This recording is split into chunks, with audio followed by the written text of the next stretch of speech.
The 1990s, a decade of explosive growth, of technological revolution, and of unchecked ambition on Wall Street. The economy was booming. The Dow Jones Industrial Average was climbing to unprecedented heights. It was an era defined by a sense of limitless possibility. Fortunes were made overnight. Young men in expensive suits shouted into telephones, their voices fueling a market frenzy. This was the jungle where a new kind of predator was about to emerge. His name was Jordan Belfort, and he was hungrier than anyone else. He saw the glittering towers of Manhattan not just as buildings, but as a kingdom waiting to be conquered. Belfort was not born into Wall Street royalty, he came from Queens. His first ventures, like a summer meat and seafood business, showed a raw talent for sales. He saw the men in their Ferraris and custom-tailored suits. He started at the bottom, a trainee at the venerable firm L.F. Rothschild. He was there on Black Monday in 1987, a day the market crashed spectacularly. For many, it was an end. For Belfort, it was a lesson.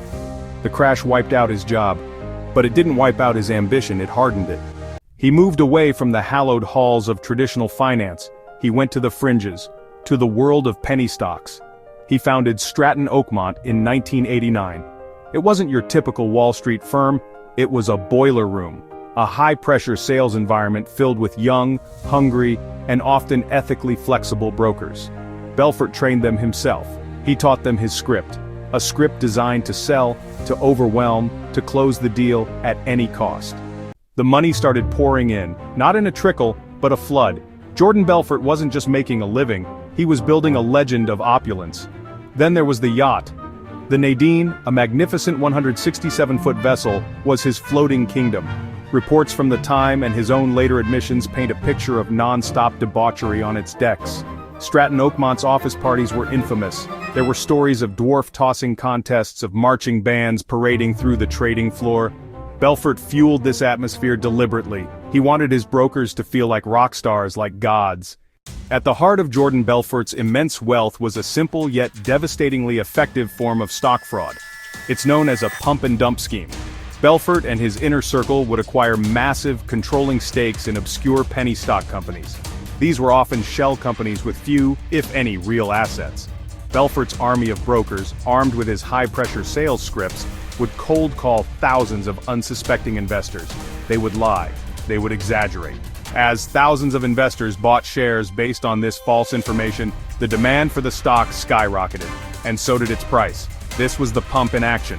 Then came the dump. Once the stock price reached its peak, Belfort and his inner circle would sell off their entire massive stake, making an astronomical profit. The investors who had been lured in by the promises of quick riches were left holding virtually worthless stock. Their life savings, their retirement funds, their dreams, all gone in a flash. While Jordan Belfort projected an image of invincible success, behind the scenes the authorities were closing in. The National Association of Securities Dealers began investigating the firm as early as 1989. They were inundated with complaints from customers who had lost everything. The complaints told a consistent story: high-pressure tactics, false promises, and catastrophic losses. The real turning point came when the Securities and Exchange Commission and the Federal Bureau of Investigation took notice. These were not regulators who could be brushed aside with a fine. The SEC launched a major investigation, seeking to shut down Stratton Oakmont for good. The legal net was tightening. On September 2, 1998, federal agents arrived at Jordan Belfort's Long Island mansion. News footage from that day shows a subdued scene. Belfort was seen being led away in handcuffs. The arrest sent shockwaves through the financial world and became major news. Headlines across the country announced the fall of the Wolf of Wall Street. News reports detailed the charges: securities fraud and money laundering on a massive scale. The indictment alleged that Belfort and his associates had defrauded investors out of more than $200 million. Facing a potential sentence of 30 years or more, Jordan Belfort made the only choice he had left. He decided to cooperate. The predator turned informant. In 1999, he formally pleaded guilty to securities fraud and money laundering. As part of his plea deal, Belfort was ordered to pay back $110.4 million in restitution to the more than 1,500 clients he had defrauded. In 2003, the final judgment was handed down. Jordan Belfort was sentenced to 4 years in federal prison. He ended up serving 22 months at the Taft Correctional Institution in California. The transition was brutal. He went from a world of custom suits, private jets, and limitless luxury to a world of khaki jumpsuits, concrete walls, and rigid routines. It was in this stark, humbling environment that he began to reflect on his life. His cellmate famously was Tommy Chong, who encouraged Belfort to write down his unbelievable stories. The story of Jordan Belfort is often told through the lens of his own extravagant life and dramatic fall. But the true cost of his actions is measured in the lives of his victims. The $200 million he defrauded wasn't just a number. It was the life savings of teachers, small business owners, retirees, and families.